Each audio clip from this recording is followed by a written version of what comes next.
عليكم ورحمة الله وبركاته waa Shoda Tech oo barateen farsamada laptop-yada casriga ah noocyadii ugu dambeeyay insha Allah billahi kareem waxaan leeyahay like subscribe mar walba saara aan share karaya asxaabteena wadaaga assalaamu calaykum waraxmatullahi wabarakaatuh Shoda Tech oo barateen xilligan kale inuu soo gudbiyo aalada casriga ah teknolojiyada farsamada kombiyuutarada iyo laptop-yada iyo desktop-yada hadda insha Allah xariijin insha Allah inaan kombiyuutarkan ciladiisa tusiyo oo mataqaana cilada uu qabto oo cilada uu haysto inaan tusiyo kadib cilada aan sameeyno insha Allah jaajarka soo galiyay waa u jeedaan waa daaray like share garaya videogan sidii asxaabtiin kale u gaaro ciladan kale qabsato waxaa keeno cilada badan ayaa keeno saddex qayb ayaa loo qaybiyaa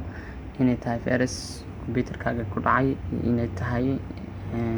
cilada motherboardka iyo inay tahay cilada dhankan RAM-ka